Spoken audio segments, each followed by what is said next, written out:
Raphaella Engel, bonjour. Bonjour, vous avez eu en charge le pilotage de l'élaboration de la feuille de route de l'UE sur le changement climatique, la sécurité et la défense. C'était en 2021. Vous avez piloté l'élaboration d'un modèle indicatif de stratégie climat-défense pour les États membres. Je voudrais entendre cette fois-ci, et pour vous, à votre niveau, je vous laisse prendre un micro, Raphaëlla, qui est juste à côté de vous, l'opportunité puis le besoin croissant de cette coopération renforcée sur ces questions de climat et de défense en général. Pourquoi c'est si important ? Yeah, I will answer in English. I hope that's fine for everyone. And I would keep it rather short and try to tap into things that have been said prior, because I'm talking about resilience. We're still here and listening after so many hours. So I would like to pitch it from a perspective that cooperation should be seen as an opportunity at this very moment in time, because we really have a momentum. I know everybody talks about a momentum, but this time I really mean it. And if it's not rooted in kind of this European spirit and closer transatlantic alliance, it should be rooted in absolute necessity. And maybe let me briefly elaborate on that, and then in the next step come into the different forms of shapes of cooperation from an EU perspective, or rather EES, European External Action Service perspective, we should focus more on closely in the coming years. So it has been mentioned today already, the war in Ukraine. And I would argue that there's an interlink between this more challenging security environment and climate change, and that they are intertwined. It's not as obvious, but it's just we'd heard a lot about energy security, energy transition, and it's fair to say that these different interlinkages become just more messy and more complex.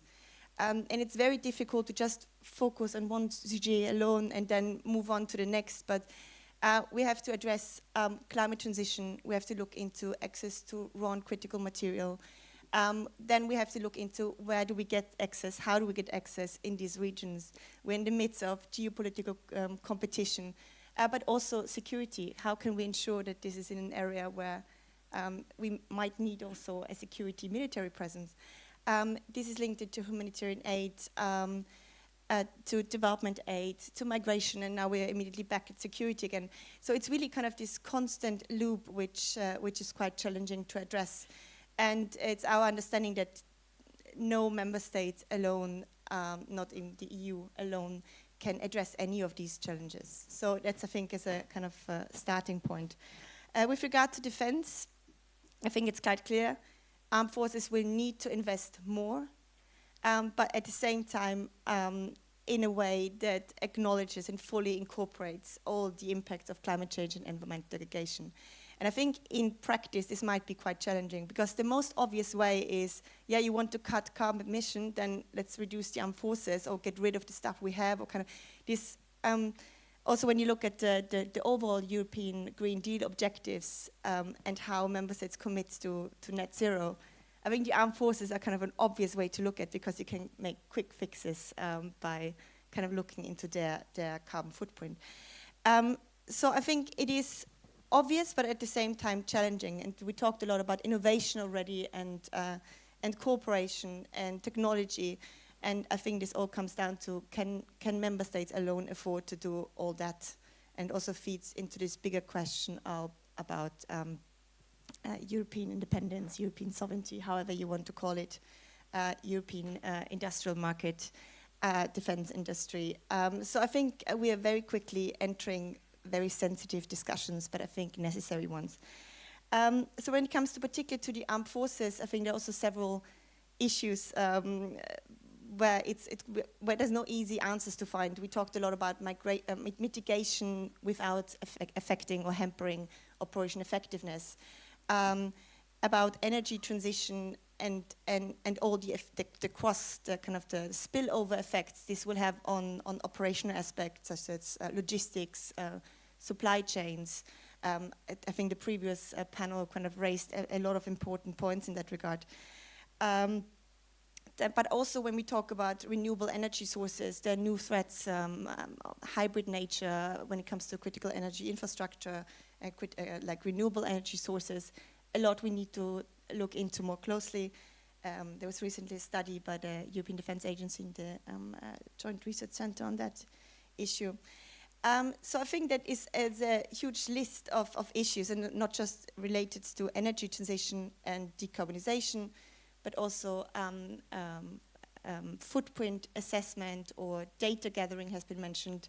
Ideally, we develop an EU methodology which allows us to compare notes, ideally together with NATO, so that we're all on the same page. But also when it comes to risk assessment, wouldn't it make sense that we kind of pool our information and have one joint risk assessment? What are the main trends? How will this impact our the defense, including the defense industry? And then we pass on this message and have an open discussion. And this actually might be a good example about, a concrete example about the kind of discussions we should have on a European level when it comes to energy about standards of renewable energy sources. We heard a few examples in what directions is technology heading. Is it hydrogen? Is it other options?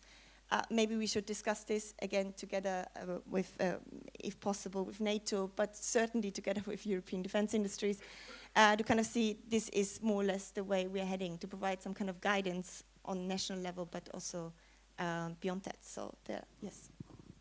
Merci pour cette réponse très très complète. Le travail jusqu'à présent du réseau Climat et Défense qui a été produit, il concernait l'élaboration des stratégies nationales pour préparer les forces armées au changement climatique. C'était prévu dans la boussole stratégique. Est-ce qu'on peut utiliser ces données? Est-ce qu'on peut imaginer d'autres efforts de collaboration avec ces données? Yeah, indeed, in the strategic compass, there was a tasking to member states to develop national strategies to prepare the armed forces for the effects of climate change. And we launched the European Defence Agency together with the European External Access Service, and at the beginning very informal climate and defence network, which consists of Nicolas, the representative of France in that network. So more kind of political thinking colleagues with a lot of expertise who are in charge of drafting these national strategies. And I think France at the time was the only country, only member states who had really kind of a national strategy already in place. So with that in mind, the idea of this network was to develop and have a discussion with member states on a possible indicative template.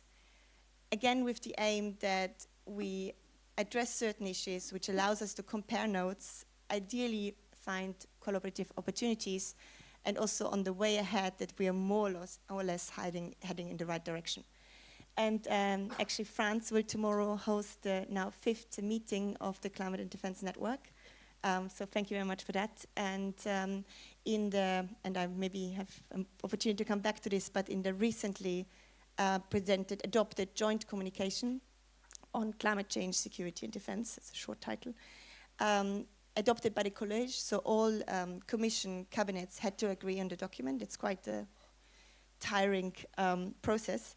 There we also acknowledge the work of the Climate and Defense Network, calling for a more kind of permanent structure. And this also shows that there is a lot of room for member states to talk more, to really dive into the nitty-gritty, to kind of take some parts of this whole messy subject of climate change, security and defense apart, address it among experts, and then, and this is the important part, to put it back together, because I think this is also something we're lacking at the moment, that we already have a lot of formats, but nobody brings it back to the political level to say, okay, this is now what needs to be done, this is what needs to be financed, and yeah.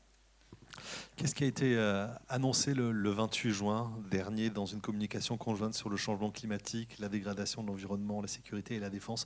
Le 28 juin dernier, il y a eu de nouvelles propositions pour renforcer le soutien aux États membres individuellement.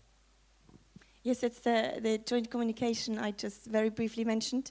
Indeed, it's now our new political framework document, and it has one chapter dedicated to security and defense capabilities. And I'm quite happy to see that a lot of this been said today is reflected in the document, although not to that great detail. So we're not completely off track. But what is, I think it's way broader in scope, and this also reflects a bit the way, and also that what I take from Nicolas' intervention, that it is a whole of government issue, even when you just look at it from a defense dimension. So the defense dimension is part of this it's an integral part of the climate and security nexus. That is also how it's reflected in the joint communication. So when we talk about additional strategic foresight tools, which are being set up for the joint communication, so there will be a data and analysis hub launched at the Satellite Center of the EU, which then ideally also provides information to the defense side. But we also looked into kind of CSDP missions and operation, environmental footprint assessment, but also how it will impact our mandate. And water has been mentioned quite a lot, so it's a good example we have from our colleagues in the UN working in Armées, so not Armées, in Somalia, UN mission, that are currently discussing with US African to adapt the mandate that the armed forces or the peace-building forces will protect water sources, because Al-Shabaab is really kind of gaining power through controlling scarce water resources. So I think that's kind of a lot of discussions. When it comes to, maybe allow me one sentence on the capability chapter, here our main objective is to set up firstly a climate security and defense training platform, which feeds into a lot what has been said already. I think we don't have to kind of reiterate the importance of training. But also to set up a climate and defense support mechanism. And the idea is here really to work with member states to identify certain areas where the EU Commission and the ES and the European Defence Agency and SATS and others can successfully support member states. And the timing of the joint communication is quite odd, because elections campaigning among the commissioners already started. We will soon have a new commission. The MFF, there's no money left. So we see this document as a starting point and also kind of a way to, when a new MFF will be discussed, we are ready to kind of get also the financial, much needed financial and budgetary support to climate and defense. Comment vous imaginez le travail qu'il reste à faire pour ce dialogue entre l'Union européenne et l'OTAN? Well, and Nicolas, I think, put it quite nicely that ideally we share more documents. This is easier said than done, unfortunately. But in general, NATO only increases of importance. In the latest joint declaration, which was signed earlier this year, climate and defense was mentioned as a new area of cooperation. In the joint communication, of course, together we talked with NATO first, but we set out the aim to have a dedicated structured dialogue with NATO on climate security and defense matters. And it's certainly an area where the EU can bring a lot to the table, because it's not a military alliance, but combine this with this like NATO military alliance thinking.